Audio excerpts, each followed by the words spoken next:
अस्सलाम वालेकुम दोस्तों, अबू बकर और आप मेरा यूट्यूब चैनल देख रहे हैं RM कलेक्शंस। तो दोस्तों प्लीज़ मेरे चैनल को सब्सक्राइब कीजिए और इसके साथ दिए गए बेल के आइकन के बटन को लाजमी क्लिक कीजिए ताकि मेरी आने वाली न्यू वीडियोस का नोटिफिकेशन आपके पास सबसे पहले पहुंच सके। तो जी दोस्तों, आज नई वीडियो के साथ आपकी खिदमत में हाजिर हूँ। तो दोस्तों, बहुत से दोस्तों ने मुझे कमेंट सेक्शन में कमेंट किया कि तीरे के बगैर कटिंग का तरीका आप इस पे एक वीडियो लेके आएँ। तो दोस्तों, आप कमेंट सेक्शन में कोई भी अगर मुझे मशवरा देंगे तो इंशाल्लाह मैं उसको नोट डाउन कर लूँगा और जो ही मुझे वक्त मिलता गया मैं उस पर इंशाल्लाह आपके लिए वो वीडियो बना के अपलोड करूँगा। तो दोस्तों, आप हरगिज़ ये टेंशन मत लीजिएगा कि मैं आपके कमेंट को तरजीह नहीं दे रहा, बस दोस्तों कुछ मुश्किलात की वजह से मैं थोड़ा सा डिले हो जाता हूँ। तो इंशाल्लाह जो ही मुझे वक्त मिलता है मैं आपके लिए अच्छी सी वीडियो लेकर हाजिर होऊंगा। तो दोस्तों, आज बढ़ते हैं अपनी इस वीडियो की तरफ।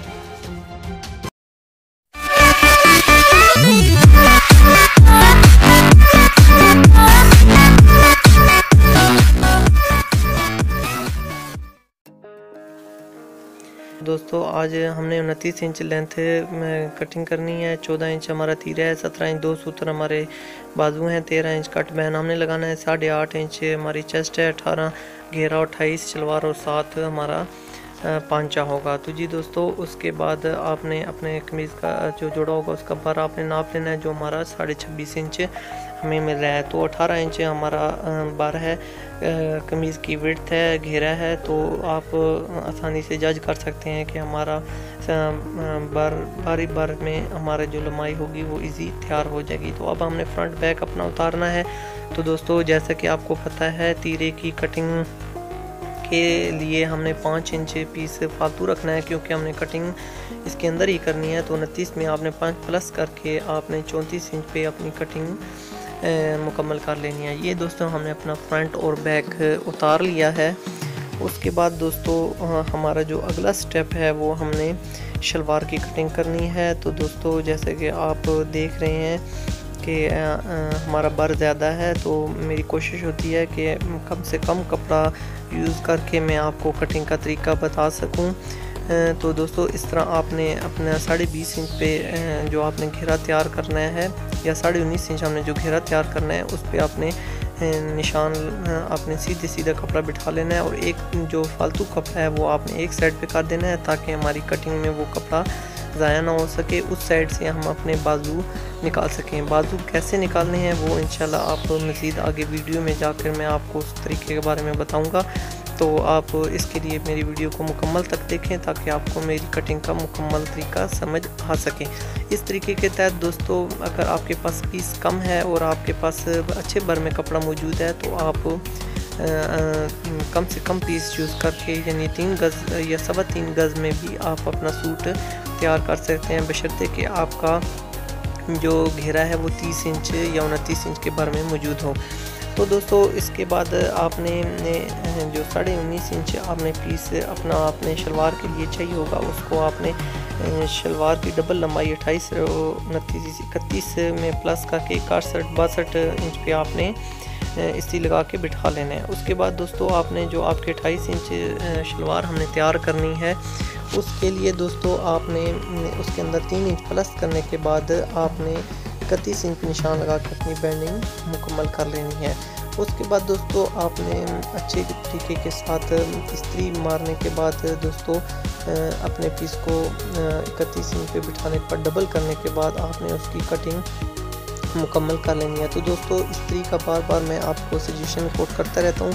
उसकी वजह ये होती है कि आजकल वॉशिंग वेयर्स में ख़ास तौर पे ये प्रॉब्लम्स सामने आ रही हैं कि जो ही आप इस्त्री मारते हैं तो कपड़ा बढ़ जाता है।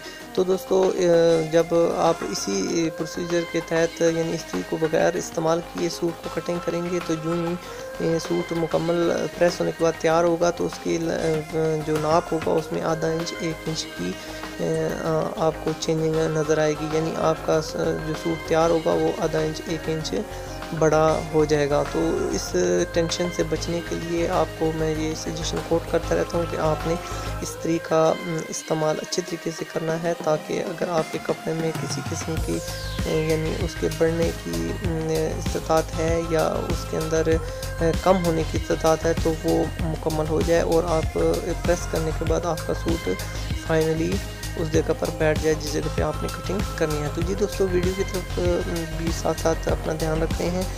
तो दोस्तों, जिस तरह आप देख रहे हैं कि हमने 15.5 इंच के निशान मियानी का लगा लिया है। उसके बाद हमने नीचे से 7 इंच में आधा इंच प्लस करने के बाद दबाव का हमने 7.5 इंच निशान लगा लिया है और इसको आपस में हमने इंची टेप की मदद से सीधा मैच कर लिया है।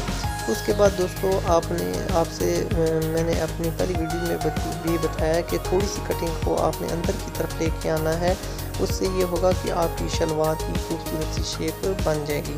तो जी दोस्तों, देखें, ये कटिंग करने के बाद शलवार की जो शेप है वो आपके सामने आ गई है। जो फालतू पीस है वो हमने कटिंग करके रिड्यूस कर दिया है, उतार दिया, नीचे से भी हमने पन्नों को जुदा कर दिया। तो जी दोस्तों, ये बिना सिलाई की शलवार तैयार हो रही है। तो जी दोस्तों, जैसे कि आप देख रहे हैं कि हमने 20 इंच कटिंग में इसका बाहर में शलवार तैयार की है। तो दोस्तों, जैसा कि आप देख रहे हैं 15.5 इंच जो हमने मियानी रखी है, तो ये शेप वाइज ही पता चल रहा है कि ये नाकाफ़ी है। इसको हम 1 इंच मज़ीद बढ़ा देते हैं क्योंकि हमारे पास बार वैसे भी ज़्यादा अवेलेबल है। तो 19.5 इंच हमारा 12 हो जाएगा और 16.5 इंच हमारी मियानी अब आ रही है। तो यूँ ही हम 1.5 इंच से नेफा क्लोज करेंगे और आधा इंच दबाव देंगे तो हमारी शेप का जो बार है वो 14.5 तैयार आ जाएगा, जो इस नाप के लिए बहुत ही मौजू मियानी रहेगी। तो जी दोस्तों, इसके बाद हमने बाजुओं की तरफ बढ़ना है। तो ये पीस जो है शलवार की कटिंग में पीस बचा है, तो इस पीस को हमने यूज़ में लेके आना है। और कम से कम मेरी कोशिश होती है कि पीस को इस्तेमाल करने के बाद मैं आपको उस कटिंग का तरीका बताऊं, ताकि आप के पास अगर पीस कम हो तो मेरी कटिंग को ओबे करने के बाद आपको ये टेंशन ना हो कि आप कटिंग में आपके लिए कोई फॉल्ट आ रहा है या आपको कटिंग का तरीका समझ नहीं आ रहा। तो मैं कोशिश इसलिए करता रहता हूँ कि आपको कम से कम पीस में कटिंग का तरीका समझाऊँ। तो ये देखिए दोस्तों, इसके बाद आपके पास ये पीस मौजूद है। इसके बाद आपने अपने बाजू की कटिंग करनी है और अलमदा की तरह, जिस तरह मैंने आपको पहली वीडियो में बताया था कि आपने शेप दे लेनी है। तो ये शेप आपने अलमदा की तरह दे लेंगे। 1 इंच फालतू रखने के बाद दोस्तों, हमारा 17 इंच 2 सूतर बाजू है, तो हमें उस पर निशान लगाना है 17 इंच 2 सूतर। और आपने जो कफ है वो आपने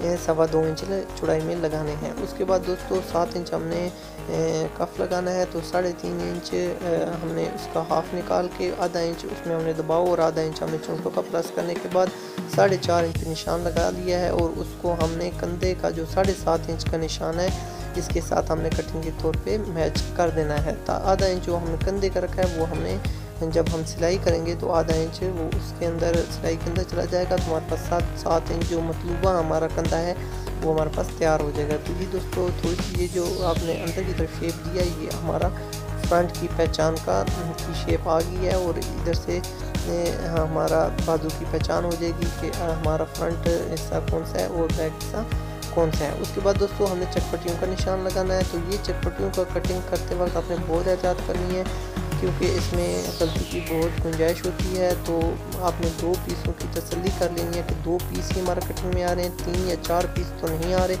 उसके बाद आपने 4.5 इंच पे आपने कटिंग कर लेनी है और इस पर आपने चटपटियाँ लगानी है। तो क्योंकि दोस्तों ये 29 इंच हमारी लेंथ है, इतनी बड़ी लेंथ नहीं है, तो इसलिए मैंने इसको 4.5 इंच पे कटिंग किया है ताकि आप जो बाजू है उसकी खूबसूरती डिसऑर्डर ना हो। तो दोस्तों उसके बाद हम अपने फ्रंट बैक की तरफ आते हैं। आपने एक साइड से कहीं को उतार लेना है। पीस कोशिश की करें दोस्तों जिस तरह आप वीडियोस में आपके लिए तफसीलन लेके आता हूँ ताकि आपको हर बात समझ आ सके।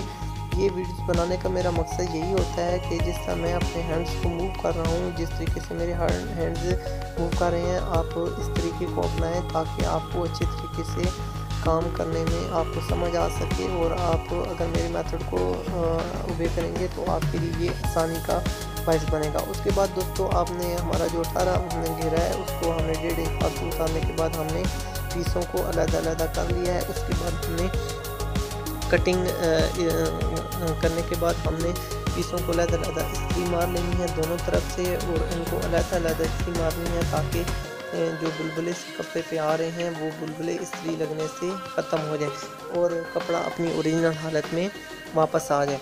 तो जी दोस्तों इस तरह इस्त्री लगाने से ये होगा कि आपके नाप बिल्कुल इंशाल्लाह जो आप कटिंग करेंगे वो परफेक्ट होगा, और इस्त्री मारने से जो बुलबुले बन के जो कपड़ा बढ़ जाता है वो इशू आपके लिए बिल्कुल 0 हो जाएगा। तो जी दोस्तों इसी तरह आपने फ्रंट बैक को ऊपर नीचे रख लेना है। ऊपर नीचे रखने के बाद आपने अपना फ्रंट और बैक हमने बिना तीरे के कटिंग जो हमारा टॉपिक है उसकी तरफ हमने आना है। तो जी दोस्तों उसके लिए आपने 7 इंच हमारा तीरा है, तो आपने 7 इंच के निशान देख रहे हैं आपको, हमारा इंची टेप है तो आधा इंच हमने दबाव का रख लेना है और हमने निशान लगा लेना है आधा इंच का, 7.5 इंच का, ताकि हमारी जो 7 इंच तीरा है वो मुकम्मल हाफ आ जाए। उसके बाद दोस्तों आपने 9.5 इंच पे आपने देखा निशान लगा लेना है, क्योंकि हमारा 18 इंच घेरा है, तो 9.5 आधा इंच प्लस करने के बाद आपका घेरा आ जाएगा। उसके बाद आपने दोस्तों रफ कटिंग करनी है, जिस तरह आप देख रहे हैं। तो दोस्तों ये तो कटिंग आपको थोड़ी सी तजुर्बे के बाद ही समझ में आएगी, जैसे कि आपको वीडियो में मैं समझा रहा हूँ। आपने कमीज़ की जिस तरह हम शेप देते हैं इस तरह आपने कमीज़ की शेप देती है, और इस जगह पे चेस्ट का निशान लगा लेना है। 8.5 इंच हमारी चेस्ट है, तो हमने 9 इंच पे निशान लगाया, आधा इंच दबाव के लिए छोड़ा है। उसके बाद दोस्तों आपने 1 इंच नीचे की तरफ से दबाव बढ़ाना है। हमारा कंधा 7 इंच था, तो हमने देखेंगे तो 8 इंच पे हमने कंधे की शेप रखी है। 1.5 इंच ऊपर से हमने बढ़ाया है तीरे की तरफ से, ताकि जो तीरे का 1.25 इंच 1.5 इंच हमने पीस फालतू ऊपर से काटना है, वो पीस इसके अंदर एडजस्ट हो जाए। उसके बाद दोस्तों आपने अपनी कटिंग को थोड़ा सा अंदर की तरफ लेके आना है, ताकि आपकी कमीज़ के अंदर किसी किस्म की चौनट ना बने और आपकी कमीज़ आप कस्टमर की बॉडी पे मुकम्मल तरीके के साथ बैठ सके। तो दोस्तों जिस तरीके के साथ मैं कटिंग करता हूँ आपने इसको 100% ओबे करना है, ताकि आपके लिए किसी किस्म की प्रॉब्लम या परेशानी का बायस ना बन सके। तो दोस्तों माजरत के साथ मेरे दिन में नहीं रहा कि हमने बिना तीरे की कटिंग करनी है, मैंने सिंपल कटिंग कर दी थी। तो आपने इस चीज़ को इस तरह नहीं करना। आपने 1.25 इंच जो आपका अगर 29 इंच लेंथ होगी तो आपने इसको नीचे इंच सरका लेना है 1.25 इंच 1.5 इंच, ताकि हमारा तीरा जो हमने कटिंग करना है वो ऊपर ही की तरफ से कटिंग हो जाए। तो इस तरह आपने हाफ कर्व लेकर उसके बाद आपने ये जो गैप है ये 1.25 इंच आपने कमीज़ का गैप ले लेना है, और इसको आपने कटिंग कर देना है 1.25 इंच के गैप के साथ। और उसके बाद आपने ये जो अपना 8.5 इंच आपने चेस्ट मुकम्मल तैयार करनी है। 9 इंच आपने निशान लगा के अपने घेरे के निशान के साथ मैच करके कटिंग कर देना है। तो दोस्तों उसके बाद जो हमारा अगला स्टेप होगा वो हमारी लेंथ का होगा। तो हमने लेंथ नापने के लिए 29 इंच में ऊपर हमने आधा इंच दबाव छोड़ना है, नीचे से हमने 1.25 इंच दबाव छोड़ सकते हैं आप, या 1 इंच दबाव हम छोड़ सकते हैं। उसको 1 इंच दबाव छोड़ने के बाद हमने 29 ऊपर से आधा इंच दबाव छोड़ने के बाद 30.5 पे हमने निशान 30.25 पे लगा के हमने कटिंग कर दिया है, ताकि हमारे पास 29 इंच लेंथ आ सके, तैयार होके आ सके। उसके बाद दोस्तों तो जी दोस्तों अब हमें उनका निशान लगाना है। तो 10.5 इंच हमने चाक का निशान लगाया, नीचे से ऊपर की तरफ 3.25 इंच और नीचे की तरफ ऊपर से कंधे से नीचे हमने 3.25 इंच का निशान लगाया, ताकि हमारे दरमियान जो पॉकेट हमने जिस जगह पे लगानी है वो 5.5 इंच हमारे पास निशान आ जाए। तो जी दोस्तों उम्मीद है मेरी आज की वीडियो आपको बहुत पसंद आई होगी। मुझे आपके फीडबैक का इंतज़ार रहेगा, और अगर आप किसी और टॉपिक पे अच्छी सी वीडियो देखना चाहते हैं तो मुझे लाजमी कमेंट सेक्शन में बताएं, ताकि मैं वो आपके लिए वीडियो तैयार करके ला सकूं। तो जी दोस्तों मुझे उम्मीद है आप मेरे चैनल को लाजमी सब्सक्राइब करेंगे, और इसके साथ दिए गए बेल के आइकन के बटन को लाजमी क्लिक कीजिएगा, ताकि मेरी आने वाली न्यू वीडियोस का नोटिफिकेशन आपके पास सबसे पहले पहुंच सके। तो जी दोस्तों अपने से मुंसलिक अपने प्यारों का बहुत ख्याल रखिएगा। इंशाल्लाह नेक्स्ट वीडियो में आपसे मुलाकात होगी। जब तक